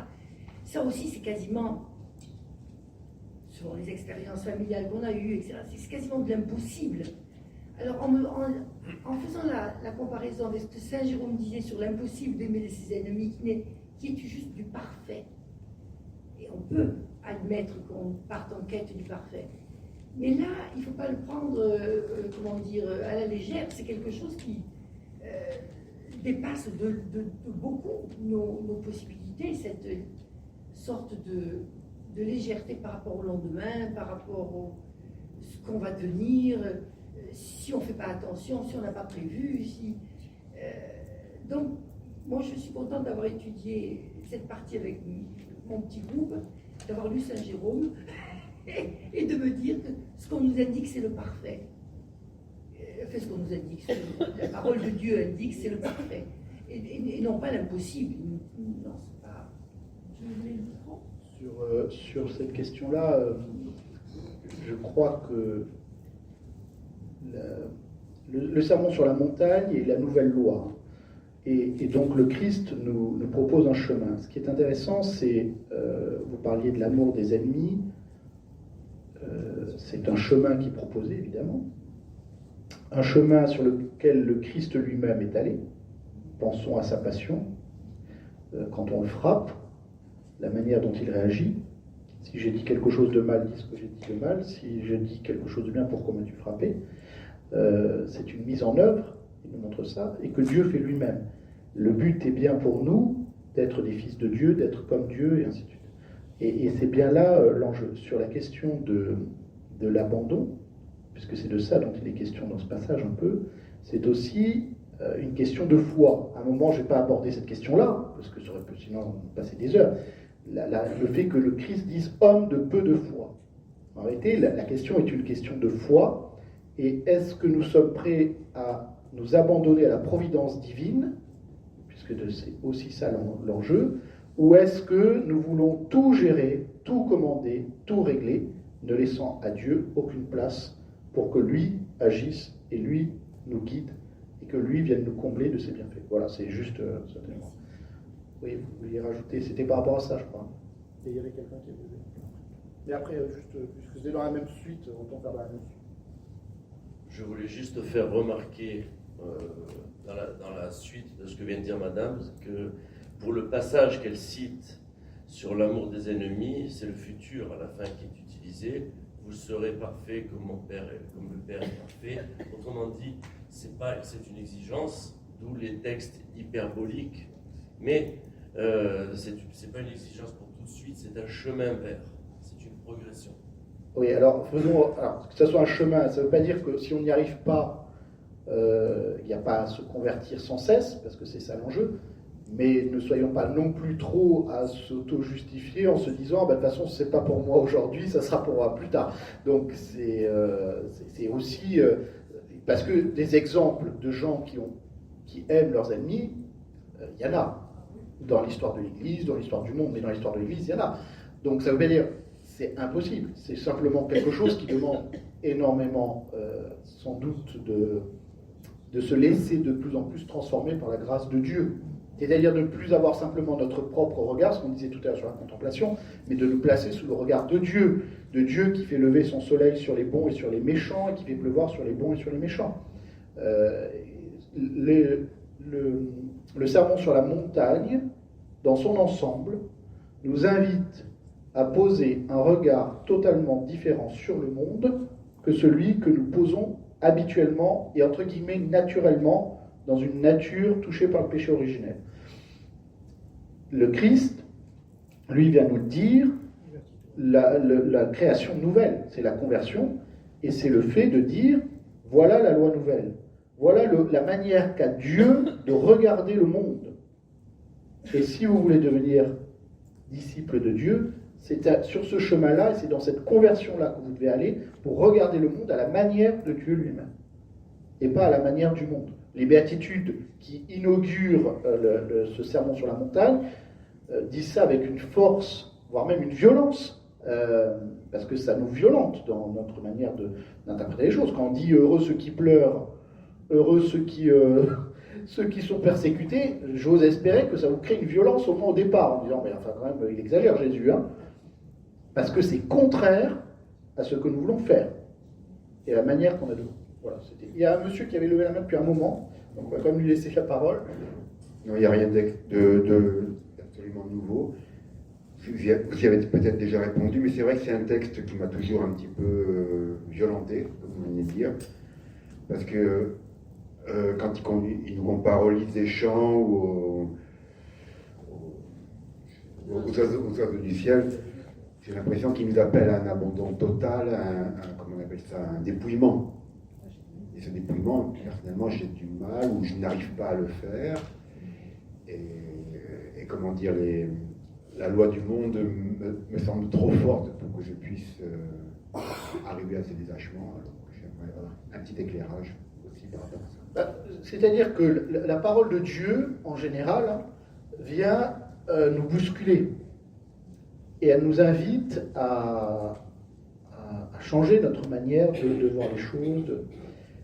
Mais on sait bien que la conversion, en général, est quelque chose de long, et que c'est sans cesse que nous sommes appelés à nous convertir. Et c'est peut-être, on parlait sur le fait de... Dieu ne demande pas à ce que nous arrivions à faire tout de suite comme ça. Ce qu'il nous invite, c'est d'entrer sur un chemin de conversion.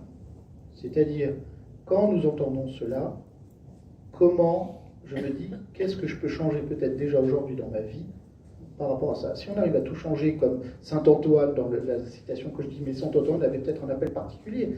Je vais prendre un autre exemple.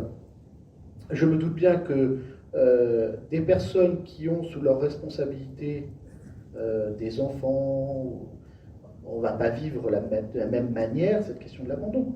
Évidemment, c'est d'ailleurs ce que fait au départ saint Antoine pour sa sœur. Il garde une partie de l'héritage pour assurer la pérennité de sa sœur. Puis à la fin, il vend la partie de l'héritage, il la met chez les sœurs pour qu'elles l'éduquent. Mais, parce que lui-même s'aperçoit, et vous voyez, il le fait en par étapes. Alors je ne dis pas que c'est ce qu'il fallait faire ou pas faire, j'en sais rien. Moi je ne suis pas Dieu, je ne suis pas saint Antoine, je n'ai pas à dire ce qu'il aurait dû faire ou pas faire. En revanche, nous, notre engagement en tant que chrétiens, c'est d'entendre ces appels du Seigneur, et dans la prière, dans le dialogue qu'est la prière, mais un dialogue ouvert, c'est-à-dire où je suis prêt à me laisser bousculer aussi, comment je peux aussi petit à petit, peut-être que le Seigneur, vous savez, le Seigneur ne demande pas des choses au-delà de ce que nous sommes capables de faire. Jamais. Il nous propose toujours un chemin, il nous propose toujours de construire cela avec lui. Donc quand nous entendons des appels qui sont des appels extrêmement forts, comme aimer ses ennemis, comme vendre tous ses biens, comme s'abandonner entièrement à la providence divine, il est là pour nous accompagner sur ce chemin. Il n'est pas en train de nous dire « je suis en haut de la montagne, toi tu es en bas, dépêche-toi de monter ». Il est en bas avec nous et il monte avec nous. J'aime beaucoup cette phrase sur la sainteté. Le saint n'est pas celui qui ne pêche pas, c'est celui qui tombe moins souvent et qui se relève plus vite. Je répète, le saint n'est pas celui qui ne tombe jamais, ou qui ne pêche jamais, c'est celui qui tombe moins souvent et qui se relève plus vite. Pourquoi ? Parce qu'il est celui qui, chaque jour davantage, apprend à se laisser guider par le Seigneur, et chaque jour davantage, il apprend à se laisser transformer par le Seigneur.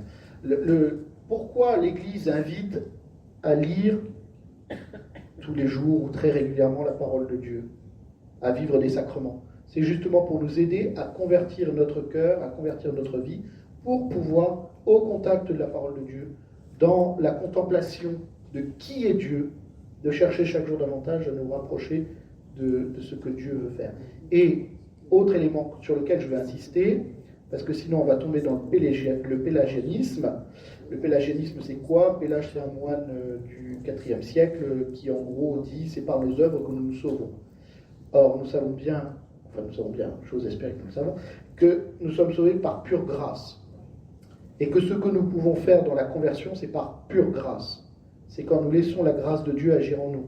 Souvent, ce qui va être difficile dans un certain nombre de demandes du Seigneur ou de méditation de la parole de Dieu, c'est que nous avons du mal à laisser le gouvernail à Dieu. Ce que je disais tout à l'heure sur Saint Jean 23. Nous voulons maîtriser les choses. Et quand nous apprenons, mais on l'apprend parfois par étapes, on l'apprend par morceaux dans nos vies, à nous abandonner et à laisser Dieu agir, et à ouvrir nos cœurs, parce que souvent c'est nos cœurs qui sont un peu durs, ce que dit Ézéchiel, les cœurs de pierre, les cœurs de chair. Quand nous apprenons à nous ouvrir à la grâce de Dieu, c'est Dieu lui-même qui agit. Quand j'étais à l'aumônerie en 6e, mon aumônier avait pris une petite image où un jour, un homme entend qu'il doit creuser un tunnel sous une immense montagne. Donc il répond à l'appel du Seigneur, et il va prendre sa pioche, et il commence à taper la roche qui est très très dure, et au bout de la fin de la journée, il est épuisé évidemment, et il a fait à peine 1 mètre de trou dans son truc, quoi. Et il s'endort, épuisé évidemment. Et pendant la nuit, il est réveillé par une grande lumière, et il voit que le tunnel a été fini. Qu'est-ce que ça veut nous dire, ce genre de petite histoire? Ça veut nous dire que quand nous-mêmes nous nous engageons avec le Seigneur, au bout d'un moment, c'est plus nous qui agissons, c'est Dieu qui agit. Et c'est Dieu qui va faire des choses qui nous paraissent impossibles, parce que ce n'est pas par nos propres moyens que nous le faisons, mais en laissant la grâce de Dieu agir en nous. Faire un pas, il en fait 99. Oui, c'est un peu ça l'idée aussi, si vous voulez. On peut le dire aussi comme ça. Mais c'est ça, c'est que... Et on revient sur la question de la foi. Le plus gros problème que nous avons, c'est que nous manquons de foi. C'est tout. Fais grandir en nous la foi, disent les disciples à Jésus. Voilà. Mais ce n'est pas une réponse définitive. Hein. Ce que je veux dire, c'est en apprenant à être au contact du Seigneur que petit à petit on laisse le Seigneur nous transformer. Il y a le mot dépouillement et puis désappropriation. Oui. Quand on se désapproprie, on peut utiliser ce qu'on nous donne, mais pas en tant que propriétaire. Oui, il y a ça aussi. C'est la destination universelle des biens. Nous ne sommes pas réellement propriétaires des biens que nous avons, ils sont au service des autres aussi. Oui. Oui, rapidement. Quand j'ai pris ce papier, j'ai trouvé que en première lecture, ce que dit le texte en soi, c'était assez léger, les petits oiseaux, les luises des champs, ceci, cela, enfin, c'est en forme de fable enfantine. Et sur le style, c'est la première impression qu'on a avec des flamboyances comme Salomon lui-même n'a pas été, etc. Et puis quand on dissocie le style du fond, on arrive véritablement à une fable qui n'est pas enfantine, c'est laisser les païens faire ce que font les païens, d'une part, et d'autre part, chercher le royaume de Dieu et sa justice. Donc d'une fable enfantine, on passe à quelque chose d'extrêmement fort, chercher d'abord le royaume de Dieu et sa justice. Ça me frappe vraiment beaucoup. C'est un très très beau texte et très très plein d'enseignements, contrairement aux apparences. Comment est-ce que les Ukrainiens qui sont sous les bombes peuvent-ils s'il vous méditer plaît. un texte Oui. comme celui-là? Alors, j'ai entendu... Donc, Je vais répondre vite fait à la question parce que ça va être très rapide. La dame me demande comment les Ukrainiens qui vivent sous les bombes peuvent interpréter ce texte aujourd'hui. Je ne suis ni Ukrainien, je ne suis ni sous les bombes, donc je ne peux pas répondre à leur place. C'est à eux. Moi, je ne peux pas savoir comment Dieu agit. D'abord, je ne suis pas Dieu. Je le dis, si des fois il y en avait qui a des doutes, je le dis tout de suite. Je ne suis pas Dieu. Donc, je ne sais pas comment Dieu agit dans le cœur des uns et des autres. Je n'en sais rien. J'en ai des traces de temps en temps, parce que par mon ministère, les gens vont venir me dire des choses, et ainsi de suite. Mais ce que Dieu fait, ce que Dieu attend d'une personne, et ainsi de suite, moi je n'en sais rien. Même quand des gens viennent me dire, ou veulent un accompagnement, ainsi de suite, c'est pas moi qui vais leur dire ce que Dieu veut pour eux. C'est à eux de découvrir, grâce à mon aide éventuellement, aussi faible soit-elle, ce que Dieu attend d'eux. C'est-à-dire, c'est toujours une relation personnelle et individuelle avec chacun. Donc, ce que Dieu attend, et puis en plus de dire les Ukrainiens, c'est un ensemble. C'est comme si je dis, qu'est-ce que Dieu attend des Français aujourd'hui ici? Il attend des choses de l'un, de vous il attend quelque chose, de moi il attend quelque chose, de la dame qui est là il attend autre chose. J'en sais rien, moi. C'est Dieu, il y a un moment d'accepter que Dieu qui est infini, Dieu qui s'approche de nous, a quelque chose à dire à chacun, et que ce qu'il dit à ce chacun, en général, c'est dans l'intime. Quelquefois, ça va sortir parce que ça va être une mission pour l'Église, ou ainsi de suite. Mais ce qui se dit entre Dieu et nous est quelque chose qui échappe aux autres. Et, alors, sauf certains qui ont des dons, des charismes particuliers, je pense par exemple à Padre Pio, qui lui était capable de pouvoir dire à quelqu'un, parce qu'il avait ce don-là. Moi, je ne l'ai pas, hein, donc je vous le dis tout de suite. Donc, j'en ai d'autres, Dieu m'en a donné d'autres, il doit considérer que ceux qu'il m'a donnés sont nécessaires pour ce que j'ai à faire. Et ceux qu'il ne m'a pas donnés, parce qu'il considère que sans doute j'en ai pas besoin, que ça ne serait pas bon pour moi, ou ainsi de suite. C'est tout. Donc, ce que Dieu, comment un Ukrainien aujourd'hui, qui est dans un pays de guerre, lit ce passage-là, je n'en sais rien. Et je ne peux pas y répondre à sa place. Voilà. C'est le mystère de Dieu avec ces personnes-là, qui est un mystère sacré. Plusieurs fois dans votre intervention, vous avez dit, vous avez parlé de l'Esprit Saint, nous laisser inspirer par l'Esprit Saint, etc. Ou bien Dieu veut me dire, etc.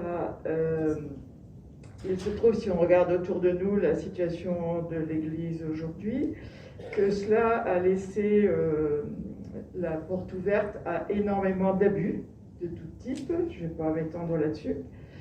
Donc voilà, quel est le statut de l'erreur par rapport à ces affirmations? Voilà, Dieu me dit, parce que ça a été prétexte et ça reste prétexte à bénir un grand nombre d'errements.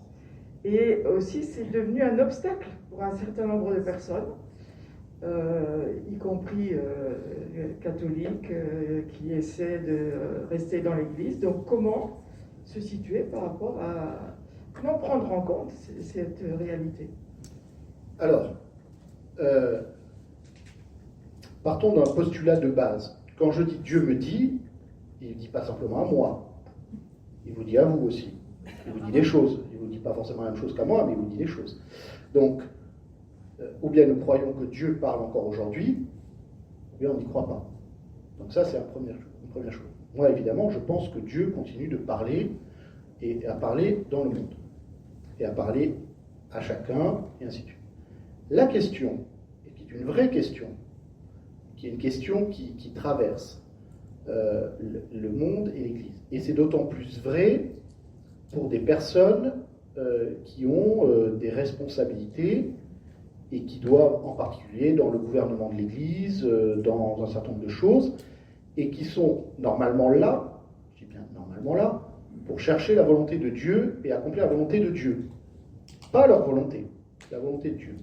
La première chose à dire, c'est que, oui, l'Esprit Saint parle à travers des événements, il nous parle à travers l'Écriture, il vient nous révéler des choses, ainsi de suite. Encore faut-il être dans les dispositions naturelles pour s'ouvrir à la présence de l'Esprit Saint. Et voudrait bien m'accorder, j'ose espérer, que ce que j'ai pu vous dire ce matin et, j'ose l'espérer pour moi aussi, ce que l'Esprit Saint m'a révélé sur ce texte et que j'ai voulu vous partager. J'espère que vous m'accorderez au moins cela. Ensuite, évidemment, dans l'Église est formée de personnes pécheresses et que les ministres ordonnés n'échappent pas à cet aspect-là, que l'enjeu sans cesse, c'est la conversion. Le véritable enjeu, c'est la conversion. Et comment nous nous situons par rapport aux missions reçues. Donc, évidemment, les abus, qu'ils soient des abus sur mineurs, des abus sur majeurs d'ordre sexuel, ou que ce soit des abus de type ou d'ordre spirituel, parce qu'il existe aussi les abus de type spirituel. Comme je dis souvent, les abus sexuels sont toujours accompagnés d'abus spirituels, mais tous les abus spirituels ne sont pas accompagnés d'abus sexuels. Ce n'est pas systématique. Bon. Dans l'autre sens. Mais les abus spirituels existent. Les abus spirituels existent, par exemple, quand un prêtre ou autre, parce qu'il n'y a pas que les prêtres, va dire à quelqu'un, voilà ce que tu dois faire, sans chercher avec la personne, ce que je disais tout à l'heure, qu'est-ce que Dieu veut dire à la personne. Donc, évidemment, quand on est ministre ordonné, qu'on a des responsabilités dans l'Église, il se trouve que j'en ai quelques-unes, puisque je suis vicaire général, donc vous doutez qu'il y a quand même un certain nombre de points, et des points parfois compliqués à gérer. Si on n'est pas dans la recherche de la volonté de Dieu, si on n'est pas dans la volonté de chercher, de se laisser éclairer par l'Esprit Saint, le risque, évidemment, à un moment, ce n'est ne plus d'accomplir la volonté de Dieu, mais d'accomplir sa propre volonté. Dans les abus, nous voyons bien que certaines personnes, dans une perversion assez forte, ont utilisé soit les sacrements, soit la dimension spirituelle, soit les Écritures, soit la position dans laquelle ils se trouvaient, comme des moyens de domination des autres. Quel que soit le moyen dont la domination s'est avérée, plus ou moins grave. Ça montre bien que il y a besoin sans cesse de dire à ceux qui ont des responsabilités dans l'Église, qu'ils soient ministres ordonnés ou pas, puisqu'il y a des personnes qui ne sont pas ministres ordonnés qui ont des responsabilités dans l'Église aussi, comment vous vous situez? Et comment est la vie spirituelle? Pourquoi l'Église insiste autant pour que ses pasteurs soient accompagnés spirituellement? Pourquoi elle insiste autant pour qu'ils reçoivent régulièrement le sacrement de réconciliation? Pourquoi elle insiste autant pour qu'ils aient des temps de prière chaque jour, ainsi de suite? C'est justement pour vivre la conversion et éviter de se prendre eux-mêmes pour le but ultime. Et c'est la raison aussi pour laquelle les responsables spirituels sont là aussi, évêques, essentiellement les évêques, en tout cas dans les diocèses, d'éviter qu'on fasse n'importe quoi. Je vais juste prendre un exemple. Je ne révélerai rien de secret, rassurez-vous. Avec l'évêque, il peut nous arriver de voir des prêtres parce que la manière dont ils ont de vivre leur ministère, en particulier dans l'accompagnement de personnes, n'est pas ajustée. En leur disant, vous ne faites pas ça. Et je ne dis pas, là on ne parle pas de cas où il y a eu abus sexuel ou ainsi de suite, hein, parce que là c'est autre chose, on passe dans un autre niveau et c'est autre chose. Mais il y a parfois des positionnements de certains pasteurs, pour citer au moins les cas que je connais mieux, qui ne sont pas ajustés, qui ne sont pas chastes. Chastes dans le sens de la juste distance à l'autre. Donc c'est la responsabilité à la fois des ministres ordonnés qui ont des responsabilités dans l'Église, c'est aussi la responsabilité des fidèles de ne pas accepter certaines choses. Moi, ce qui me marque beaucoup dans un certain nombre d'abus, qu'ils soient sexuels ou spirituels, c'est que à certains moments, des fidèles, je ne les accuse pas, c'est un constat, je fais ce constat, je ne les accuse pas, n'ont pas dit stop à des choses qui étaient acceptables. Je ne parle pas de mineurs, les mineurs c'est autre chose, c'est plus compliqué. Mais des majeurs, moi j'ai entendu des choses, mais à un moment, il y a des choses qui sont inacceptables. Ça veut dire qu'il y a aussi notre responsabilité commune de savoir faire attention, d'inviter aussi à prier les uns pour les autres, de prier nous-mêmes pour notre propre conversion et la conversion de l'Église. Et la conversion de l'Église, c'est la conversion de chacun de ses membres. Voilà. Donc, oui, il faut faire toujours attention, et pour prendre un exemple personnel, quand il se trouve que j'ai la joie de devoir prêcher, et de prêcher régulièrement, il y a toujours la question, est-ce que ce que je suis en train de dire, c'est ce que moi je veux dire, ou est-ce que Dieu veut se servir de moi pour dire telle chose à l'assemblée devant laquelle je me trouve? Et ça, c'est une remise en question permanente.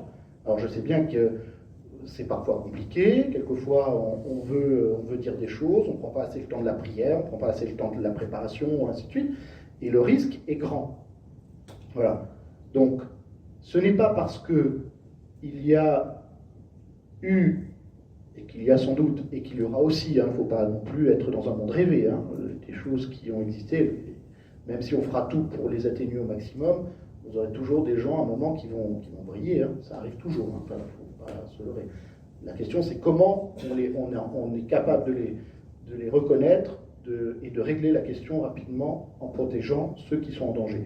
Mais la question est toujours comment éviter cela. Mais ça ne veut pas dire que ça remet en cause le fait que l'Église, aujourd'hui, est l'Église du Christ et qu'elle a à se laisser guider par l'Esprit Saint. Et que quand... et puis le dernier point, pardon, que je voulais préciser, c'est ça, je l'avais au début, puis ça m'est parti après, le dernier point, c'est que l'interprétation des Écritures, puisqu'on parlait de cet aspect-là, l'interprétation des Écritures n'est pas simplement une affaire personnelle. On n'est pas sous un mode... non, je ne vais pas dire ça. On n'est pas sous individuel. C'est-à-dire que, tout à l'heure, il y a les Écritures saintes et il y a la tradition de l'Église. La tradition avec un grand T, c'est-à-dire comment les Écritures sont interprétées depuis plus de 2000 ans. Et l'Église elle-même doit veiller à ce que, justement, à un moment, un de ses membres ne puisse pas dire moi l'Écriture me dit que, ou le Seigneur me dit que, ça doit être vérifié aussi par l'Église. C'est pas parce qu'un ministre ordonné dit à un moment ah mais moi je vous dis qu'il faut faire ça, que d'un seul coup c'est parole d'Évangile. C'est aussi vérifié et porté par l'Église tout entière. Donc il y a aussi cet aspect-là. C'est pour ça que, puisque j'ai des fidèles laïcs devant moi, j'en profite. Quand vous avez l'impression qu'il y a des choses qui ne vont pas, qui ne sont pas ajustées au sein de l'Église, et pas simplement avec des prêtres, des fois ça peut être dans un groupe de caté, une catéchiste qui va, ou un catéchiste, ou dans un accompagnement du catéchuménat, ou ainsi de suite, d'avoir justement ce souci les uns les autres. L'Église, c'est pas juste la hiérarchie, l'Église, c'est nous tous. C'est nous tous qui devons avancer ensemble. C'est nous tous qui devons chercher à vivre cette conversion sans cesse et la conversion de l'Église tout entière. Donc, oui, moi, quand je dis le Seigneur m'a dit que, l'Esprit Saint m'a révélé que, ça dépend à quel niveau c'est. Quand c'est pour moi, à la rigueur, les implications sont moindres. Quand c'est au nom de l'Église, c'est autre chose. Mais c'est porté aussi par l'Église tout entière. Voilà. Mais ça serait un long débat sur la question du gouvernement de l'Église, sur l'Esprit Saint qui inspire ceux qui ont les responsabilités, mais l'Esprit Saint et la parole de Dieu inspirent les gens dans la mesure où les personnes acceptent de se laisser inspirer. Et on sait bien que la partie spirituelle peut être un outil extrêmement puissant de domination des autres, évidemment. C'est là où nous devons être tous attentifs, mais les premiers responsables, les premiers à être le plus attentifs sont évidemment les responsables dans l'Église. C'est d'abord les premiers à devoir vraiment avoir ce souci-là. Et ce que je peux vous dire, que ce soit Monseigneur No ou que ce soit moi, nous avons un grand souci de vérifier que, en tout cas quand nous sommes alertés, quand on ne sait pas, on ne peut pas deviner, mais que les prêtres, en tout cas pour les prêtres ou les diacres, sont dans un bon positionnement vis-à-vis des gens, et quand ce n'est pas le cas, de redresser la barre. Oui, merci Cyril pour toute cette méditation qui me fait énormément de bien. Je reviens sur le verset 33, « Cherchez d'abord le royaume de Dieu et sa justice ». Il me semble que c'est l'ensemble de Matthieu 5-7 qui est concerné, c'est l'enseignement de Jésus sur la montagne, donc la justice nouvelle du royaume du Père, si on peut résumer. Et moi, il m'apparaît que lorsqu'on le prend vraiment au sérieux, déjà tout le début qui résume l'enseignement qui ensuite sera développé, lorsqu'on le prend au sérieux et qu'on se dit, bah oui, ça me concerne et je m'y mets, eh bien, on se rend compte à l'expérience que la joie en découle. Voilà. Et c'est une vérification. Au fur et à mesure du chemin, on voit qu'il se vérifie, et donc ça donne de la solidité à l'enseignement par ce vécu. Et je pense à Léon Tolstoï, qui est tombé on peut dire sur le sermon sur la montagne, et qui a totalement transformé sa vie. Et il a passé cette flamme à Gandhi, et qui l'a amené Gandhi à la non-violence. Voilà. Et pour moi, et pour d'autres, je ne suis pas le seul à voir la ligne maîtresse de la non-violence évangélique, qui est capable de transformer le monde. Voilà. Merci. Non, je pense qu'il voulait dire qu'il est capable de transformer le monde. Je corrige, mais on avait tous compris, évidemment. Sinon, Michel arrêterait de faire tout ce qu'il fait s'il pensait que c'était incapable. Peut-être un mot assez rapide pour revenir sur ce que vous avez dit précédemment sur les dons qui sont donnés par Dieu à chacun d'entre nous. Et quand on a étudié le texte que vous avez lu aujourd'hui et commenté, on a eu la chance de l'étudier en maison d'évangile assez récemment, c'est la parabole des talents qui nous est revenue à l'esprit.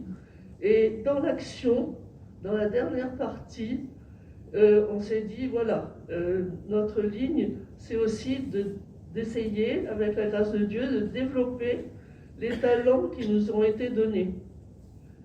C'est une partie, c'est vrai que parfois, on a du mal à développer, à cerner après la lecture. Et voilà, donc on a essayé de s'engager dans cette voie-là. Merci, ça ne fait que corroborer ce que je disais tout à l'heure sur le fait que des textes vont nous faire penser à des tas d'autres textes. Et alors, pour arriver au talent, vous avez sans doute une bonne raison d'y arriver, mais ça montre bien que Dieu nous parle, et il nous parle de manière différenciée à chacun en fonction de là où nous en sommes. Merci. C'est bon. Et aussi dans le temps. Et différencié dans le temps. Merci beaucoup, Père Cyril, pour cette intervention très riche. Et c'était aussi une expérience qu'on a vécue à travers la prière et la méditation. Ça nous a pénétré. Merci à vous tous d'être présents. Et nous restons à votre disposition pour n'importe quelle demande, renseignement à travers le secrétariat, par email. Donc n'hésitez pas à nous contacter si vous avez n'importe quelle requête. Voilà. Merci beaucoup, je vous souhaite une très bonne journée. Gilbert, est-ce que tu as quelque chose à dire? Voilà, je vous souhaite une très bonne journée. Merci.